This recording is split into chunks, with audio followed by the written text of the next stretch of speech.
Hmm. Katulad nito, Jam Magno. Kita ninyo si Jam Magno. Katulad ni Jam Magno, mga kababayan. Kita ninyo, anong sabi ni Jam Magno? Pakinggan ninyo. Didiis din ito. Anong sabi ni Jam Magno? Tapos na tayo dyan kay Singson. Dawit din. Kay Jam Magno tayo. Pakinggan ninyo, ha? Gumising na kayo. Hayaan nyo yung kulay-kulay. Alam nyo sa totoo lang, mga kababayan, yung kulay sa politiko lang yan. Pero tayong tao, nabubuhay tayo sa sarili natin. Bakit tayo magkakandarapat, magkakandabaliw-baliw dyan sa mga politiko na yan? Na pag nagutom ka, hindi naman lalapit sa bilhan kang bigas. Di ba? Ito, continue. Mali ang rason mo sa pagpunta sa rally sa September 21. Kung ang gusto mong gawin sa September 21 ay ipursige na si Speaker talaga ang may kasalanan ng lahat ng problema sa Pilipinas, mali ka na dyan. Kung ang rason mo sa pagpunta sa September 21 ay gusto mong ipalit si Sara Duterte bilang presidente, mali talaga ang kondisyon mo sa utak. Kung gusto mo at rason mo sa pagpunta sa September 21 ay para pababain si PBBM, mali yan, be. Kung ang pakay mo sa pagpunta sa September 21 ay para sunugin ang Malacanang at makikiinggit sa nangyayari sa Nepal at sa iba pang parte ng mundo, mali ang sayo, be. Kita Bakit nyo? ko sinasabi yan? Pakinggan nyo. Dahil ang kalaban ay ang korupsyon na kailangang magbago dito sa Pilipinas. Walang kulay-kulay dapat. Hindi ka sasama sa rally kasi galit ka kay Martin. Sasama ka sa rally kasi galit ka kay BBM. Sasama ka sa rally kasi galit ka kay Sara. Paano makukuha ang pagbabago kung puro ka na lang kulay? Magkakaisa kasi tayong lahat, putang ina ninyo. Di ba? Itabi nyo yung DDS kayo, itabi nyo yung loyalista kayo, itabi nyo yung kakamping kayo. Di ba? Yun dapat ang isipin ninyo. Hindi yung dilawan ka. Sasali ka doon kasi haharangin mo ang DDS. Putang ina. Walang ganun. Diba? Sasali ka sa rally kasi bakit? Pinklawan ka. Ayaw mo kay Marcos kasi magnanakaw. So ano pinaglalaban mo? Diba? DDS ka, ayaw mo kay Marcos. DDS ka, ayaw mo kay Romualdez. Kakamping ka, ayaw mo kay Duterte. Kakamping ka, ayaw mo kay Marcos. So, ano pinaglalaban mo doon? Paano natin masugpo ang korupsyon? Sinong ipapakulong natin? Paano kung lahat na yan, Dilawan, DDS, at loyalista, lahat ng tatlo niyan ay puro sangkot sa korupsyon? Paano tayong taong bayan? Tandaan ninyo, yung tatlong kulay na yan, halos lahat nakaupo sa may posisyon sa gobyerno ngayon. Hindi ko naman sinasabi na lahat ng pinklawan or dilawan, perpekto. Hindi ko rin masasabi na lahat ng DDS, perpekto. Hindi ko rin masabi na lahat ng loyalista, perpekto na politiko. Paano kung lahat, yung tatlong grupo na yan, lahat yan sangkot sa korupsyon? Paano na yung pinaglalaban natin? Yung tao ang nag-aaway, sila yung walang makukulong sa kanila. Bakit? Yung DDS ayaw pumayag na ikulong si Sara. Yung loyalista ayaw pumayag na makulong si Martin. Yung kakamping ayaw pumayag na makulong si Hontiveros. Asan yung pinaglalaban mo na anti-corruption ka? Di ba? Ang korupsyon na dapat hindi tayo nagmamalinis kasi alam naman natin na hindi lang ngayon ito kundi talagang dati-rati pa. Ba? Kahit na siguro ikaw nung grade school may ghost project ka din na dapat 100 lang yung babayaran, sinabi mong 200 sa nanay mo para kinupit mo na yung 100. Totoo yan. Because ingrained na talaga sa kultura ng Pilipinas ang korupsyon. At wala kasing tumindig at nagsabi na talagang hindi na dapat ito gagawin. Ang kaibahan kasi sa ibang mga tao, pag ang inyong rason sa pagpunta sa rally sa September 21 ay para manggulo, please lang stay at home. Ikakamatay mo pa yan. Tama. Dahil sa totoo lang, ang pagpunta sa September 21 ay at pagtawag, pag-call out, ang pagpapakita na hindi na tayo natutuwa sa korupsyon ay para sa mga sarili natin, hindi para sa mga politiko na makikinabang dito. Oh. Ang kahirapan kasi dyan, galit na galit kayo kasi may mga rason kayo na hindi naman nakakatuwa. Tulad ng pagsuporta ng politiko na hindi naman dapat ang naging focus sa rally na yan. Tama. Galit kayo dahil sinabi ko na hindi dapat kayo nagsusuporta ng politiko para sa September 21. Bakit? Kasi dapat loyal tayo sa Pilipinas, be. Tama. Loyal tayo sa bansa natin na marami sanang pera, pero ang dami-daming magnanakaw. Tama. At ang malala pa dyan, hindi lang yung magnanakaw, yung mga nagmamalinis. Yung mga supporter na hindi ginagamit ang utak. Na just because sinabi ni ganito, dapat susundin para ka nang kumain ng tain yan, be. Tama. Sinabayan mo ng coke bilang chaser. Hindi dapat tayo ganun. Dapat gising tayo sa katotohanan na dapat may magbago kung gusto natin na may pagbabago sa bansa natin.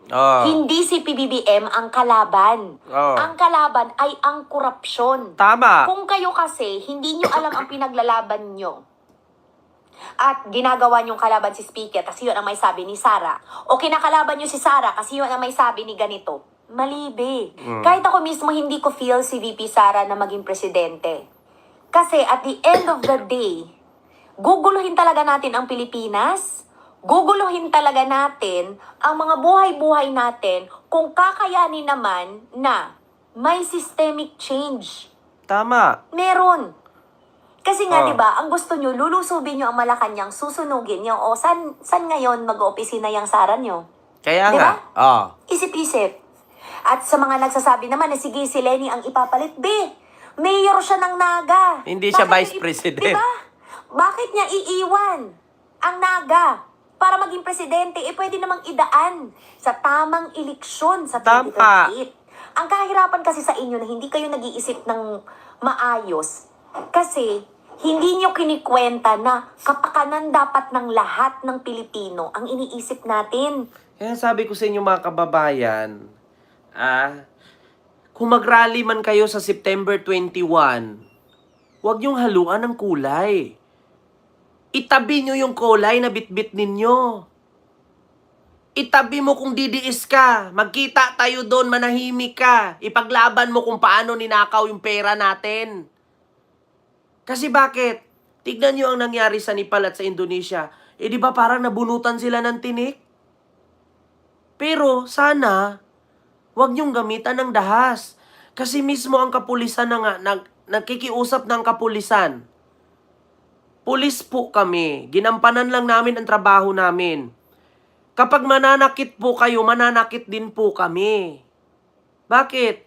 Hindi naman kasi sila masasahuran kung hindi nila gampanan yung pagiging pulis nila. Di ba?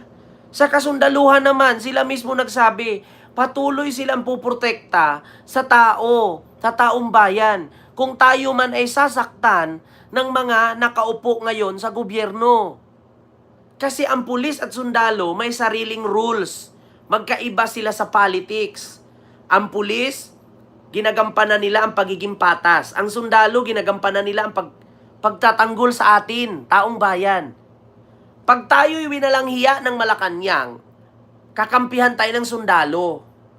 Kapag ang kapulisan ay napuno, kakampi sa atin yan. Di ba? Ang kalaban natin dito yung kurakot. Hindi natin kalaban ang pulis. Hindi natin kalaban ang sundalo. Hindi natin kalaban ang kapwa natin. Pilipino. Ang kalaban natin dito yung mga politiko na nagpapakayaman mula sa pera natin. Diba? Yun ang totoo.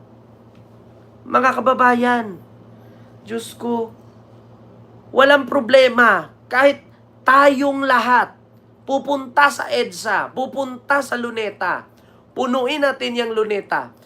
Kung hindi tayo pakinggan sa ating panawagan na bumaba na kayo, mga kurakot dyan, kabahan na sila. Bakit? Biruin mo, napuno natin yung EDSA, napuno natin yung Luneta.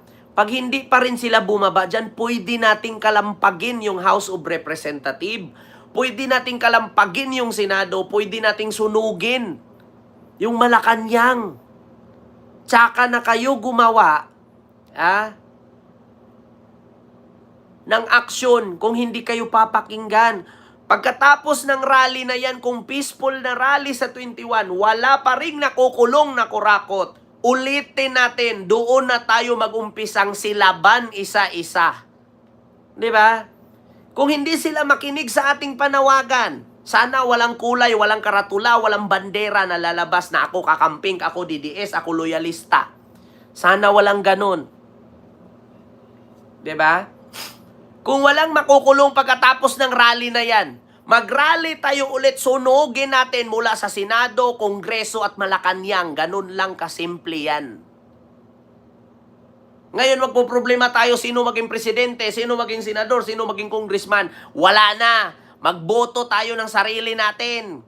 Katulad sa Indonesia. Mamili tayo kung sinong pauupuin. Di ba? Mahirap kasi mag-eleksyon, dadayain lang din naman. Di ba?